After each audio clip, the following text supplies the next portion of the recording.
Once upon a time. Welcome to Australian Book Lovers, your destination for imagination.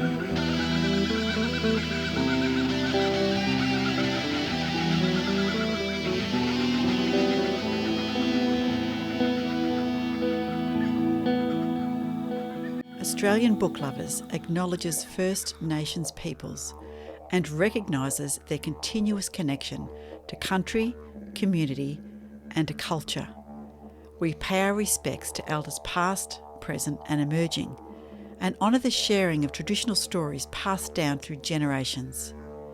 We're committed to a safe and inclusive welcome for authors and readers of all cultures and backgrounds, including people of LGBTQIA+ communities and their families. At ABL, our mission is not only about celebrating and sharing fabulous Australian and Indigenous authored books of all genres with readers around the world and the globe, Australia, everywhere. It's also about finding fantastic resources and information for authors looking to write their own book or two or three. And what better resource than getting into the writer's room of some of these authors and asking them to share their experiences. So this is episode 163.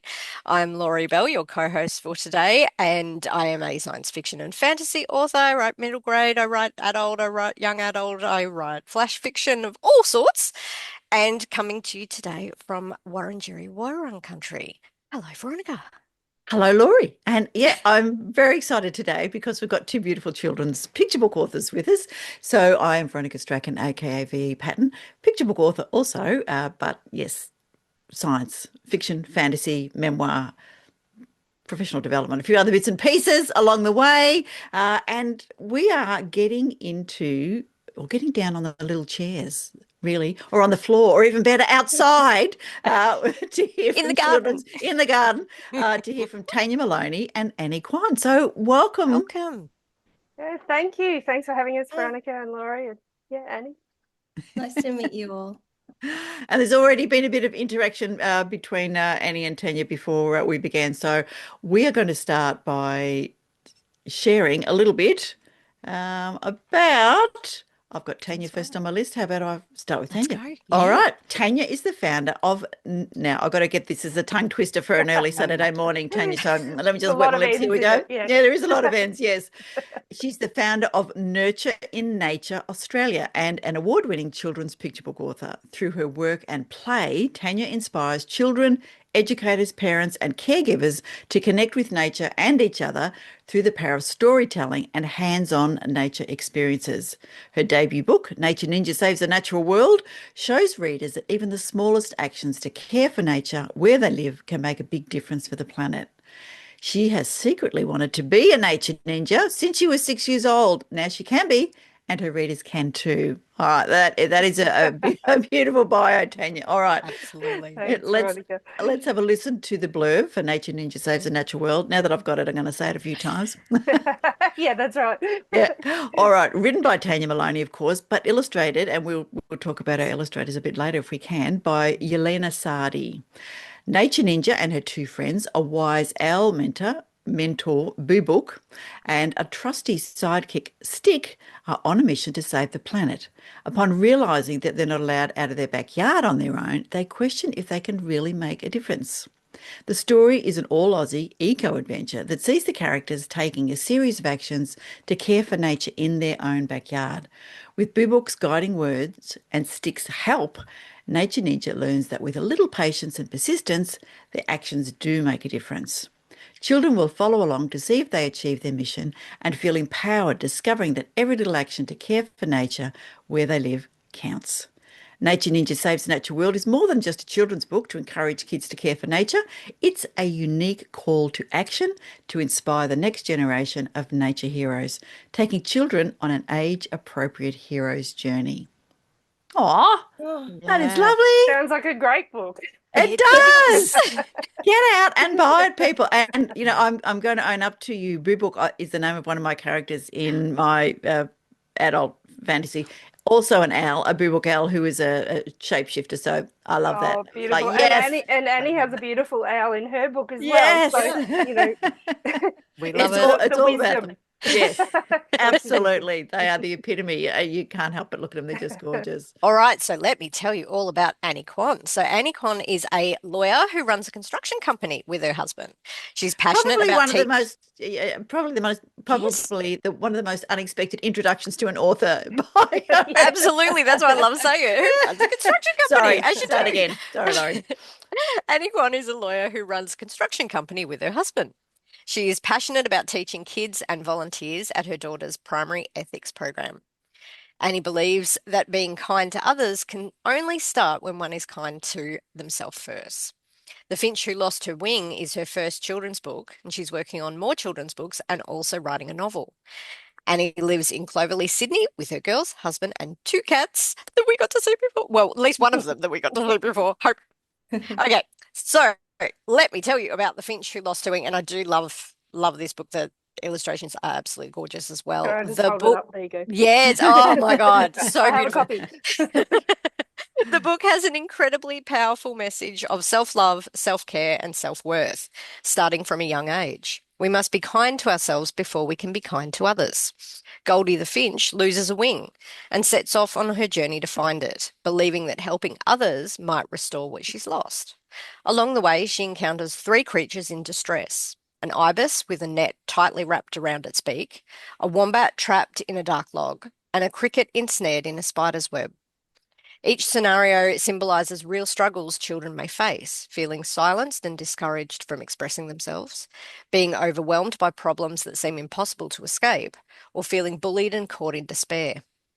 The turning point comes when Goldie is gently guided towards the truth that true healing comes from within.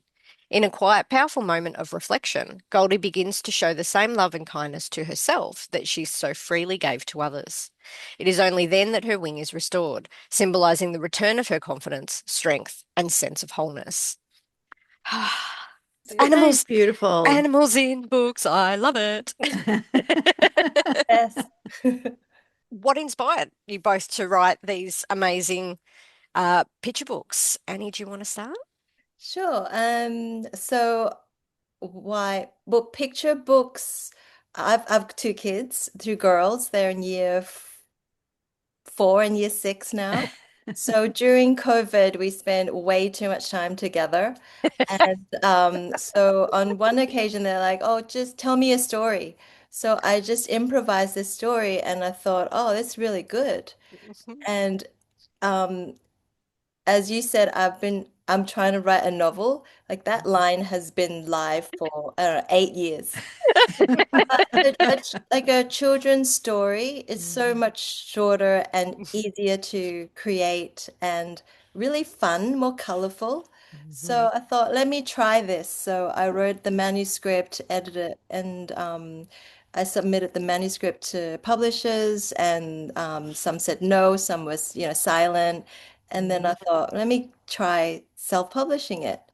Um, Found my illustrator, Laura B, which, I'd love to talk about it with Tanya as well. Having illustrator, the process was really fun.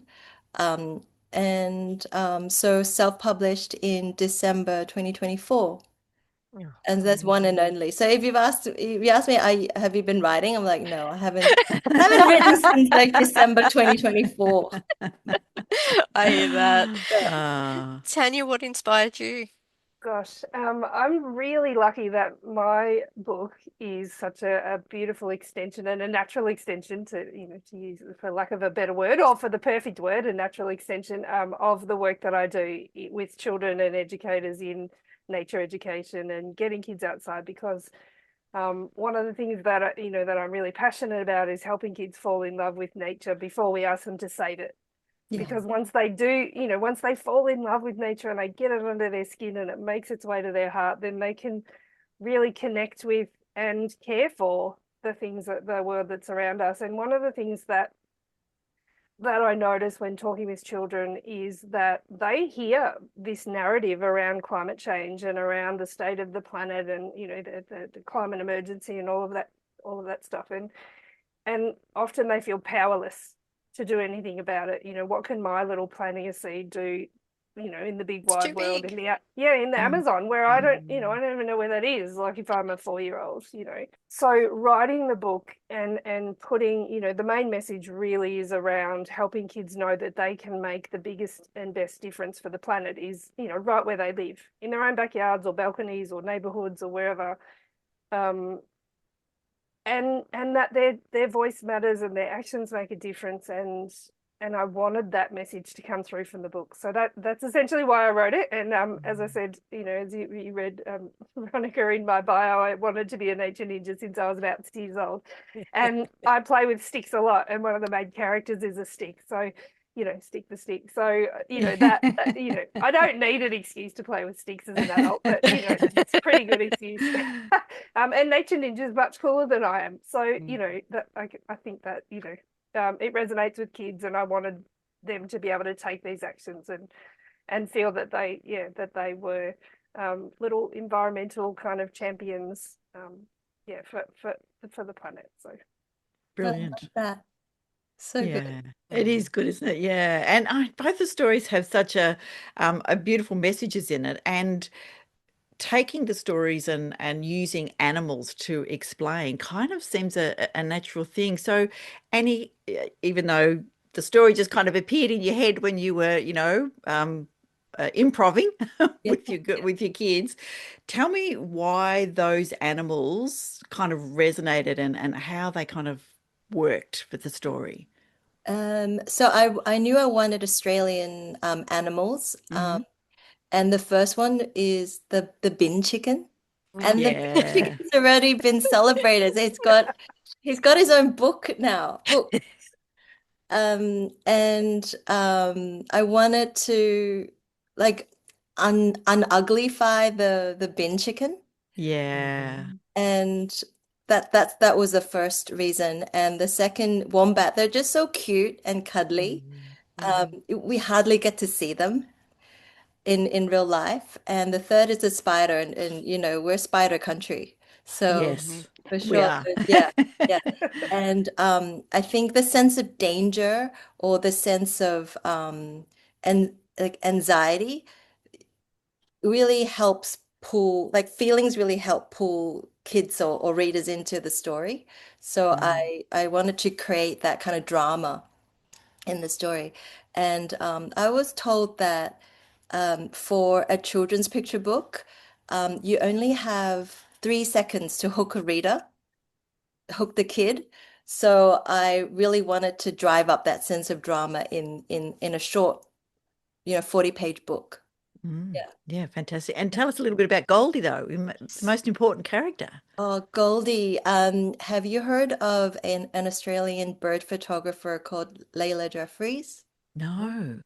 So she kind of not exclusively, but she specializes in photographing birds. And there was a photo of a Golden Finch with like all the turquoise, the purple, the yellow. Yeah. And I thought, and she captured the shimmer in the photo, and I thought these are flying jewels. They These are just beautiful they're birds, aren't just, they? Beautifully described. like they're just flying jewels all around us, and they're so beautiful. And the color captured me, and I thought that's the main character. Yeah.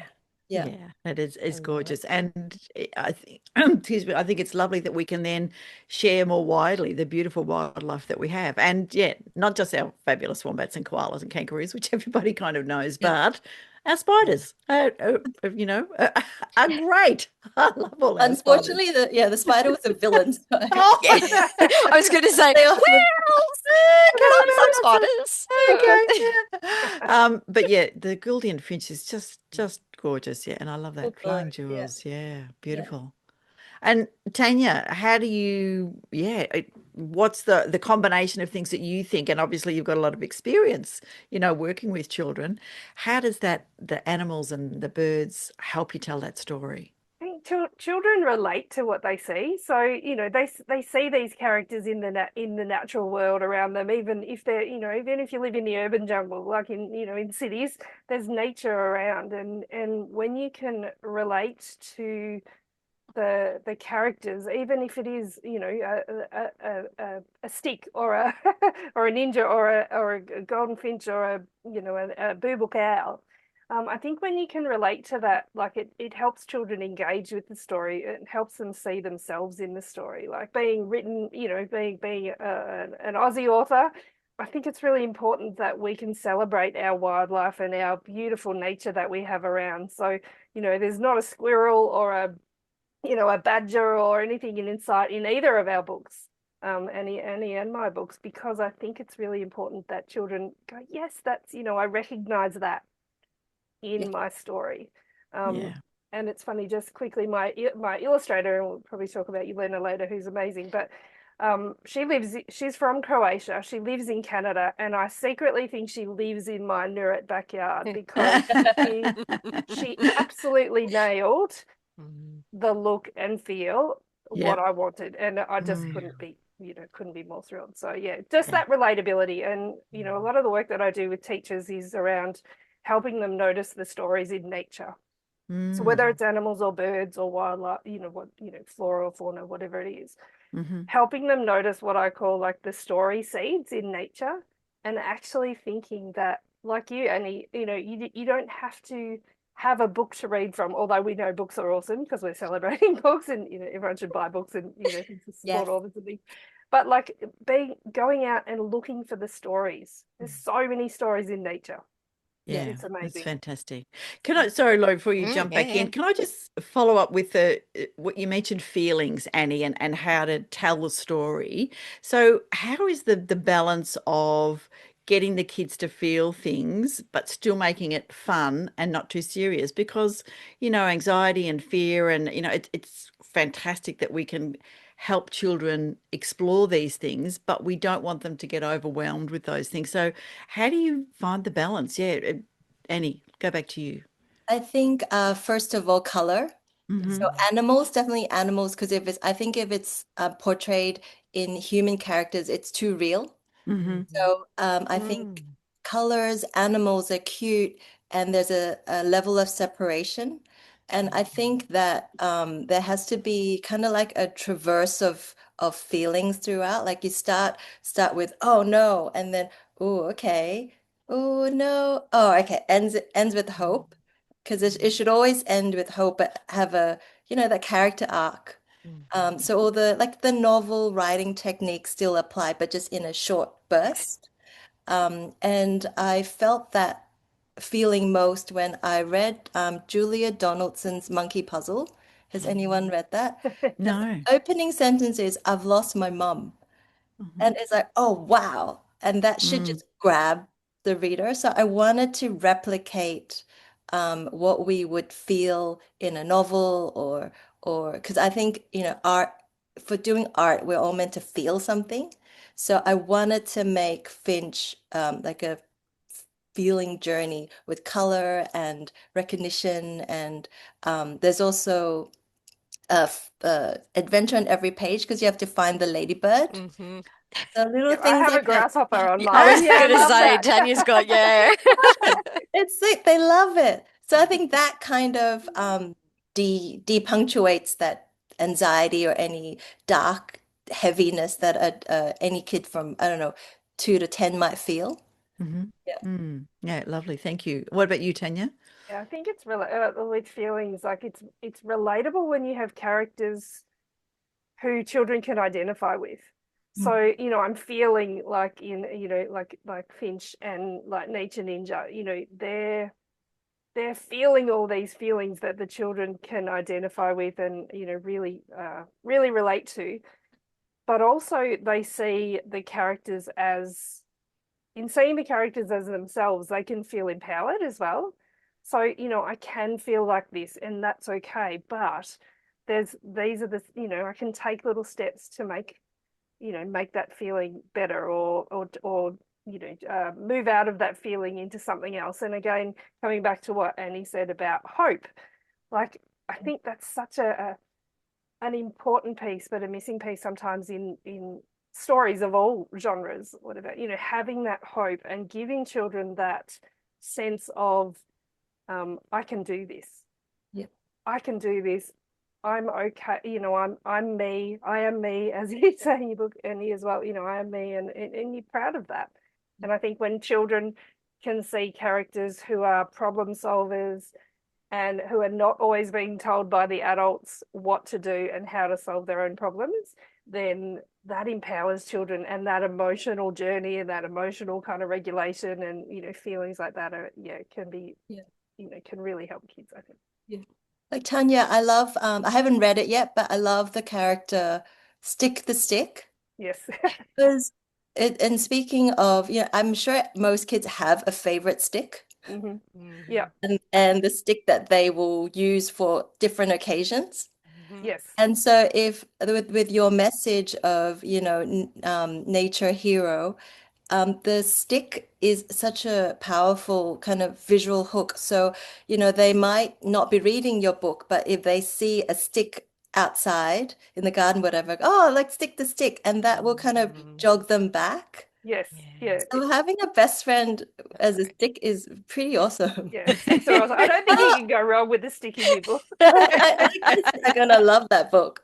It's funny because all the kids, when you read it, they're like Stick Man, because they all know Stick Man, which is an awesome book, And I'm like, Yes. oh, just stick the stick, or not just stick the stick. And I have, I'm a sucker for a good stick. I can't walk past one. Like if you find a stick with legs like this one, Oh, oh my yes. gosh, That's a cool stick. a stick with legs and a stick with, I have one I somewhere. want to see them all. Yeah. I know. Oh, well, I have a stick with arms and a gum nut for a head. So I mean, Oh, wow. that is beautiful. if you Yes. find a stick with arms and legs, that's like the best. That is the That's best. gold. Yes. I will Yeah. admit to picking up sticks on the beach. I'm a bit of a stick person as well. I Yeah. think, oh, Yeah. I could do something with that. So my house is littered with bits and pieces.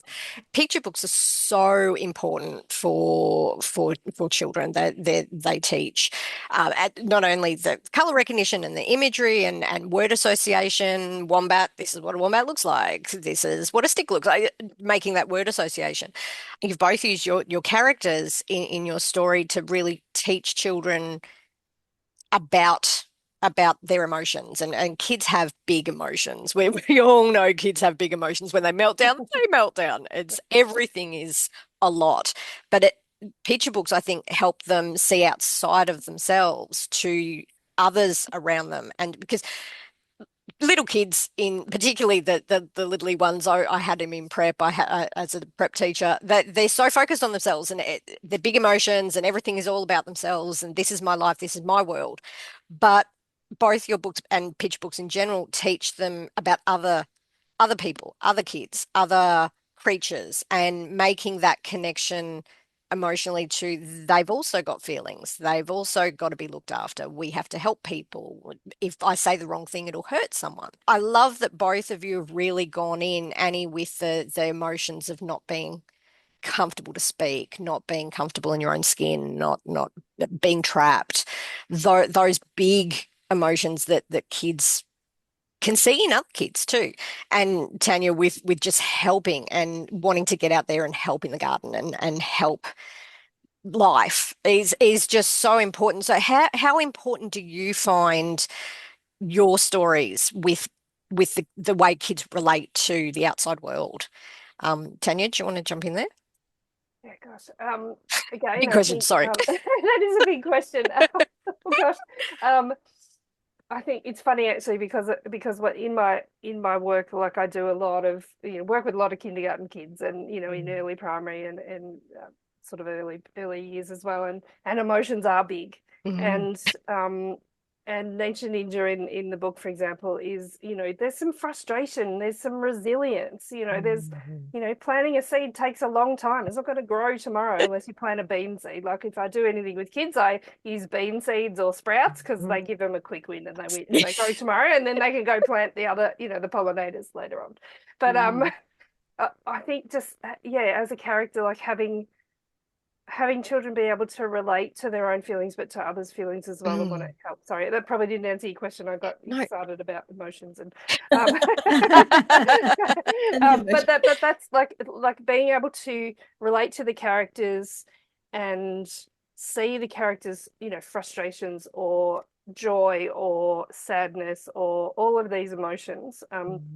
it probably won't translate well, obviously, to the audio podcast version of this, but behind me I have, the Nature Ninja's Guide to Emotions, and there's all these, angry volcano and, wandering cloud for kind of confused and things like that. And I think when, again, coming back to that natural things that children see all around them, like to be able to relate to these things is really helpful, because it gives them something tangible that they can hold on to and they can relate to and they can grow with as well.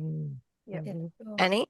For me, for Finch, the way I imagined it was when an adult read to the child, and it could be like a conversation starter, like, have you ever felt that way before? Or does this feel, or you can just watch them, and if they kind of react, oh, has that happened to you before? And use it as a way to ask the child or speak to the child instead of cold starting a conversation, you know. Yeah. And I think through the story, it could help parents or adults speak to children.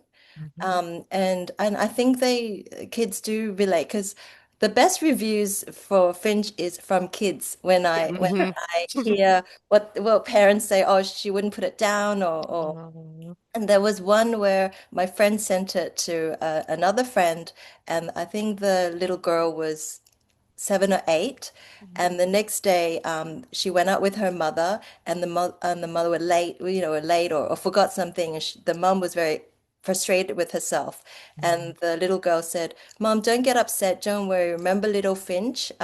She she said to, like, love yourself or something like that." And Yeah. that means That's wonderful. something has sunk in, and they relate Yep. and understand the message. And that's really heartwarming when they get it. It's like, okay, mission achieved in at least one person. Yeah, so that was the way I imagined. Also in Finch, and I imagine in Nature Ninja, it's different feelings, from like frustration to fear, or it's not just the good feelings, but all of the human condition. And all of it is felt aloud and not, poo-pooed. And I think that's important for kids to see, that, feelings are okay, but the way that react to them may not be. So even when Finch was upset, like the owl didn't go, "You're too much. Why are you upset? I'll give you something to be upset about." Like, something like that. I thought that's a Yeah. good example of, reminding them what they already know, which is, I feel everything. Yeah, Yeah. feel Yeah. the feeling. Absolutely. I totally agree, Annie. Yeah. That's what I love about picture books so much, particularly being able to teach them about those emotions, that they can see them in other people as well. So the other kids in the playground, and if someone falls over, they're hurt, this is why, this is probably what they're feeling.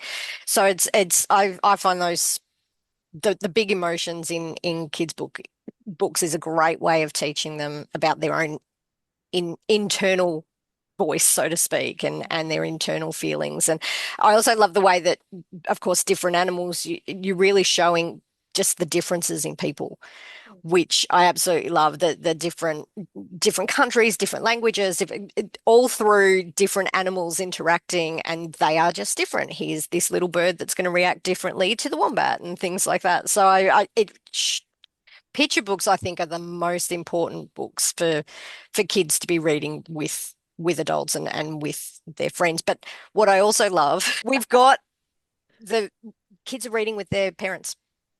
Yes. And so they're learning and just spending time with their parents, and then going outside and, oh, look, let's plant this together. And they're spending time together. They're talking about feelings, Annie. They're talking about what's upsetting them. It's amazing what picture books really can do. I'm always pushing picture books with with kids of all ages. It's like, this is so important. Read Get with off your the kids. screen. Yeah. But that's exactly it, Annie. It's not on a screen. Read them because then you have those conversations. You have those outdoor moments, and let's go and help this person, or why do we do this? And I think that's what's fantastic. Tania, what's one of the best reactions you've had? Well, I was in the local supermarket actually, and a grandma who'd bought a book for her one of her grandkids. She said that her granddaughter had to go to the toilet and said, Nanny, can you sit outside the toilet and read Nature Ninja to me? Like that was like that's like the coolest place it's ever been read.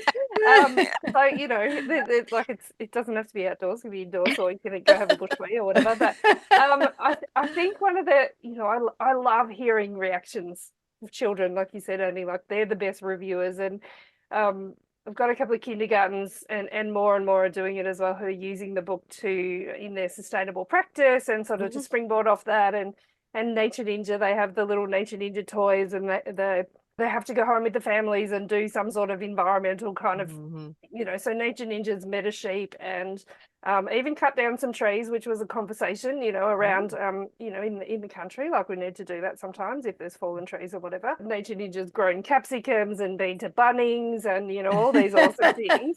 And the children come back and they're so proud of all the stuff that they've done with Nature Ninja out in the community. But one of the kindergarten teachers last week was telling me that she runs a beach kindergarten program in Melbourne, and they were down the beach and they were picking up rubbish off the beach, and all the kids are going, "Go Nature Ninjas, go Nature Ninjas, go!" This like big chant, and one of the ladies walking past, is chanting back to them like, "Go Nature Ninjas, go!" And it just it always makes me cry when you hear stories like that. Like I'm a big cry.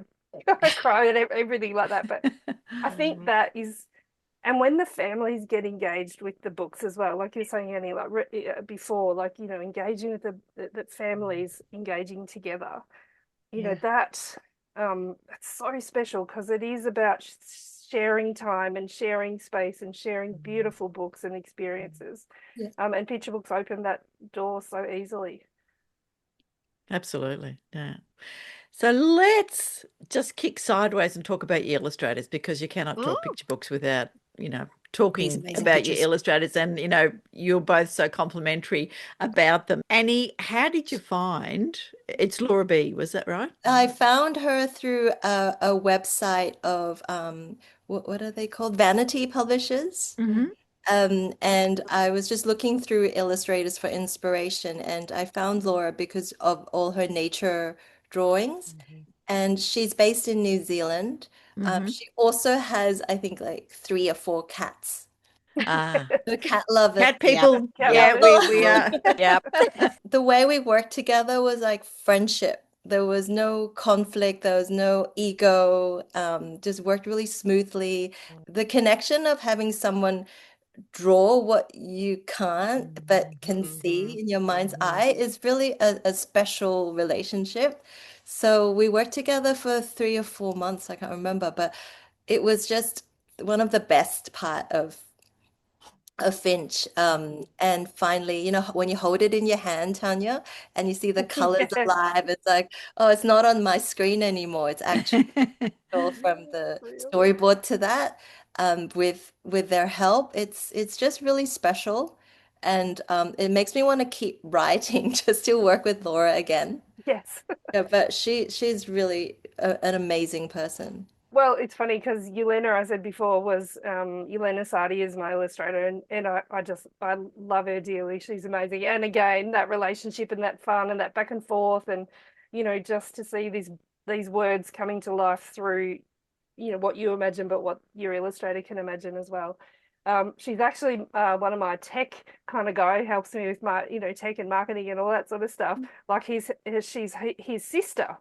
And he said, we were putting together a nature storytelling kind of online conference a couple of years ago during COVID, probably when everyone else was online. Yeah. And he said, I framed up this kind of nature ninja character. And he said, my sister's an illustrator. Actually, she's an architect, but she loves drawing. And so he put us in contact, and we created these characters, the initial kind of version as like little mascots for the conference, which was really cool. Yeah. And then I asked her if she would write a book with me, do the illustrations of the book, and she was so excited, and I was so excited to have her because, when you developing these characters, and Annie, and you're working with Laura about what does the character look like. Yeah. So giving your illustrator a brief and thinking about what does it look like in my head versus what does it look like in their heads as well, and she nailed it. Like she gave me, you know, I had 4 different kind of sets of characters, and she nailed the one. I knew immediately that Nature Ninja of now is the one that I wanted, because the others looked far too ninja-y and cool, and Nature Ninja looked like a kindergarten kid ninja. I think, yeah, just going back and forth and having those, you know, having the words, and then working with Yelena and giving her the space to be creative, because I can't, you know, I can draw a stick, thankfully, which is pretty appropriate, but I can draw a stick and I can draw a Nature Ninja pretty well now. Just giving them that creative license and working with them and seeing what they come back with. And she would come back to me with illustrations that completely surprised me, in the most beautiful way. And I was like, yes. And there's even in Nature Ninja's got this picket fence in the yard, and there's a hole in the fence. And so, you know, she has sticks sitting in there when they're looking over the fence, and the dog is kind of like looking, you know, over the neighbor's fence into there. And this whole, you know, just even that detail, I want Nature Ninja eventually to leave the backyard. And I, you know, you have to have a catalyst to kind of to leave and whatever. And I thought the hole in the fence is the catalyst, and the dog next door and the stick. And so that's a bit of a spoiler about what's going to happen when they leave. Yeah, but that illustration sparked excitement in me and sparked that idea to move forward. So, like, did you find that too, Annie, when you were working with Laura and she was showing you illustrations, like the possibilities of that? Yeah, it was like a whole new world opened. And then when we got to the granular level, like where do we put this, or should we take this out? Stuff that, and it's so fun. It's just enjoyable and rewarding, and doesn't feel like work. Yeah, because we all know what feels like work. Yeah, that's right. Move past that quickly. Yes. Although, so for the writers that are listening, and for the people that are wanting to write a picture book, just give me a little idea about your brief process. So once you found your illustrator, what did you tell them? How did you explain what you were looking for? Were you really specific with, I need 8 pictures that show this, this, this? What was that like for you, Tania? A huge learning curve from that.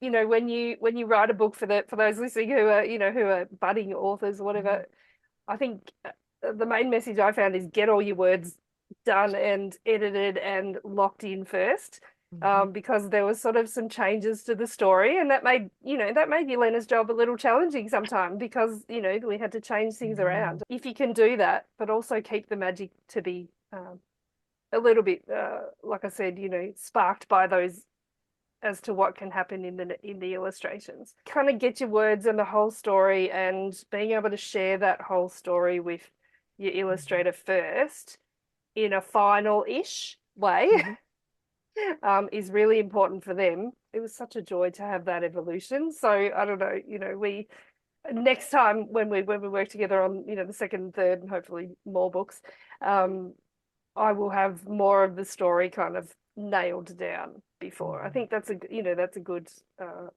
probably a really good tip. But to keep the magic open as well, I think, Yep. And Annie, what was your briefing like? I think for me, when I first, you know, when the manuscript is done, it's just continuous, like a poem.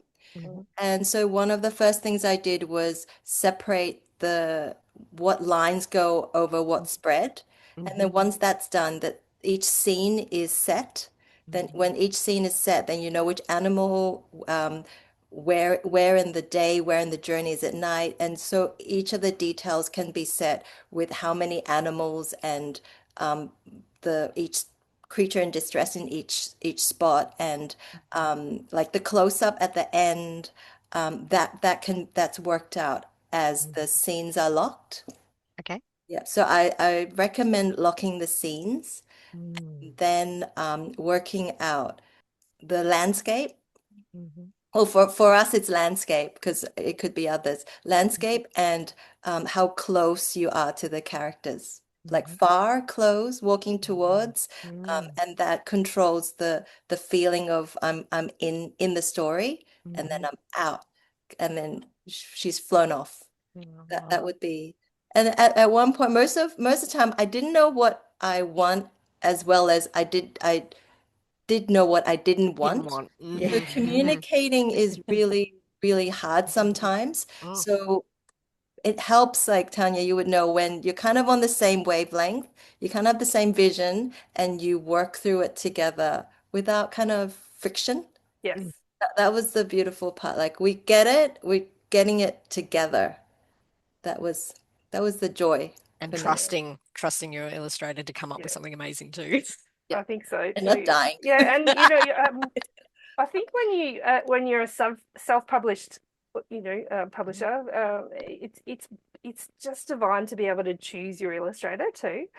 So, when you the bigger publisher, often they will choose your illustrator. Chatting to some illustrators who are wonderful Australian illustrators at a Somerset Storyfest last year, and they don't even meet their authors sometimes, or the authors don't meet the illustrators, and that was such, like you said, Annie, the joy of that collaboration. Yeah, And really you having input as an author into the illustrations, and the illustrator having an input into the story as well. yeah, Yeah, I think it's such a yeah, gift to be able to do that. yeah.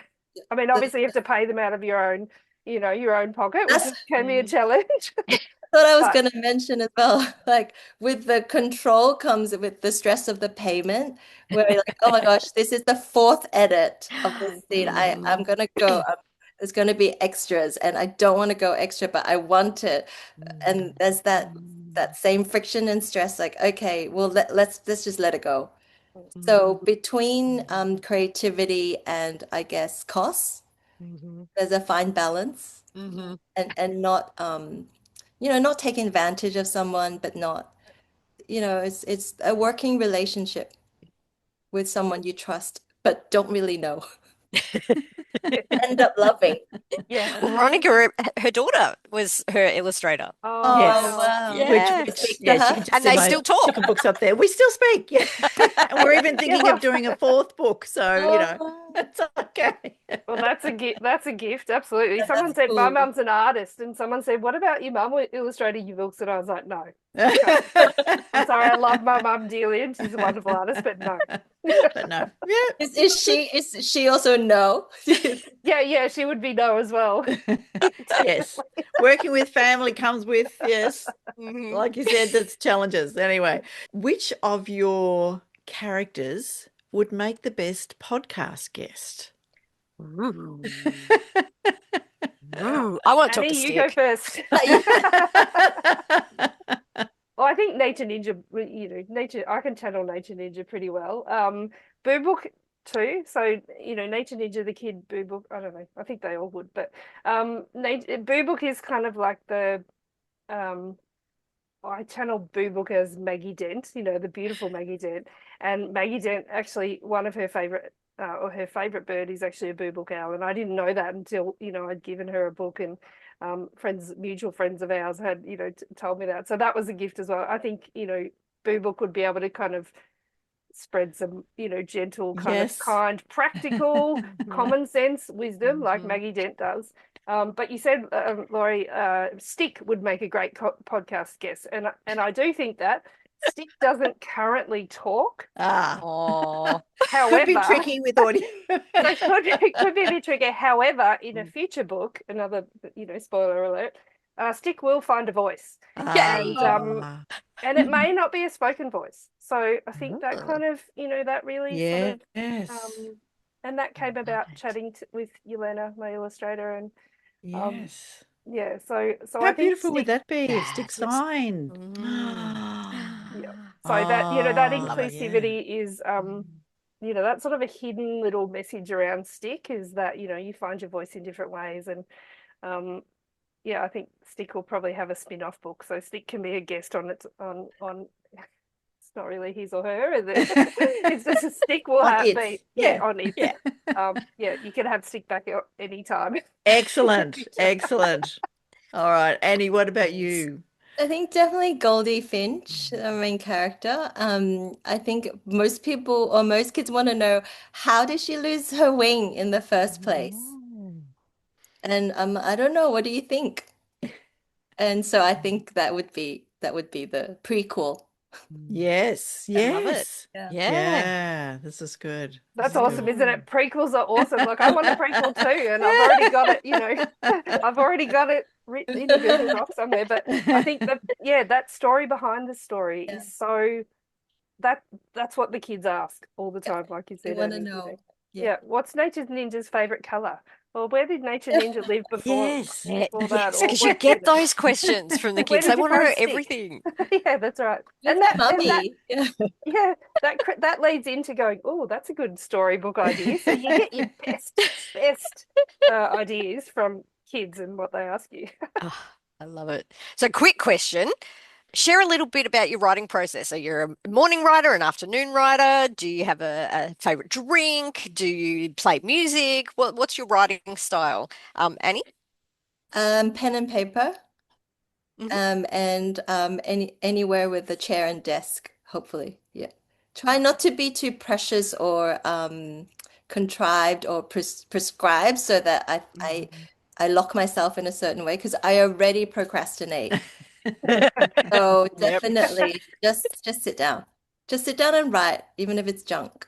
that's Yeah, great. Yeah. get it out, get the words Yeah. out, and then Just get it out. ruminate over them. Yeah, that's right. Because when you've got a picture book, you've got mine is I don't know how many sure how many words yours, Annie, but like in 625 odd words, Yeah. Okay. like it's hard. Mm. That's tough to get. I could write a novel for like weeks, but I never will, and I love all of you that do, but I could never do that. I don't think it would.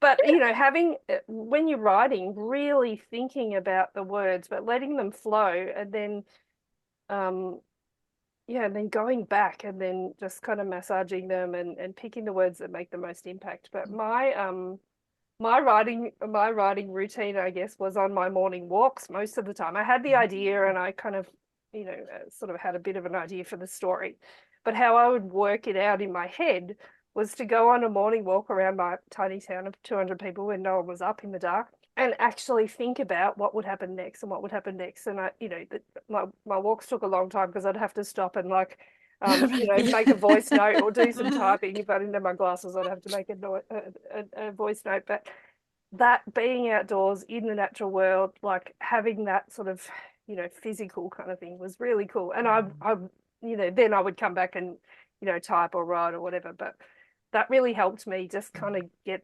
outside and nut it out. Yep. What surprised you about publishing your book? Because you're both self-publishers, which is brilliant. So what are some surprises that maybe you can share with our authors that you didn't expect? And how did you manage that? I didn't expect. I felt the joy of opening the boxes when the books arrived. I Mm. didn't expect the emptiness I felt after the creative process was done, and now I have to sell it. Yeah. Ah, And I felt like it wasn't in my skill set to sell and market. I'm doing it myself. I created an Instagram account, like it was like 23 followers. And I was like, oh man, this is hard work. The writing is fun, the anticipation is awesome, and now the selling feels like a drag. So Hmm. I didn't expect the come down of the creative process being over, and now I'm stuck with Reality. off. yeah. Yeah. Get out of my garage. Uh-huh. So Uh-huh. that was not expected, and I thought I would be high the whole time. You thought And this is it, ready to go. Yeah. and I was like, oh, now how do I sell? And each unit sold becomes a mini celebration, but also like, Yeah. oh, but God, I Yeah. still have, I did a run of 500, which is minimum, Yeah. and each book is hard yards. It's Yeah. like, yeah, and I've already sold. It was like, pyramid marketing. I've sold to everyone I know, like, Yes. okay, can you guys buy extra? Tell Yeah. two friends. No, Come Do your tell two friends. Do your friends. friends. Even my kids are like, oh, Finch again. Yeah, my kids are like that too. It's old news. Yeah. Yeah. Yeah, so that was the creative process ending and coming down from that was not expected. Yeah. Okay. No, that's good. And one of the reasons why we have Australian book lovers is another avenue, particularly for indie authors, to have somewhere to share their books. And, Yeah. this goes out to 111 countries last year. So hopefully, and even I noticed on Threads the other day, somebody asking about children's book authors and Australian children's book authors. And I said, we've had children's book authors before. Here's the last episode, but just wait.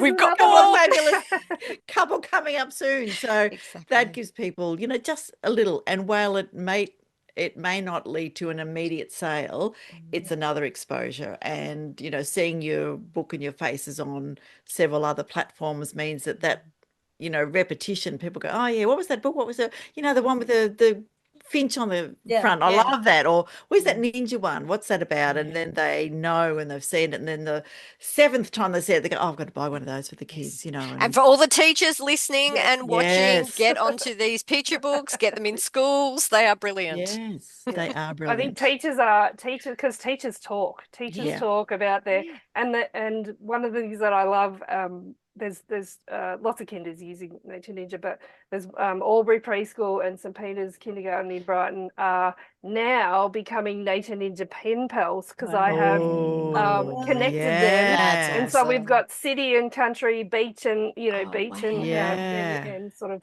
town.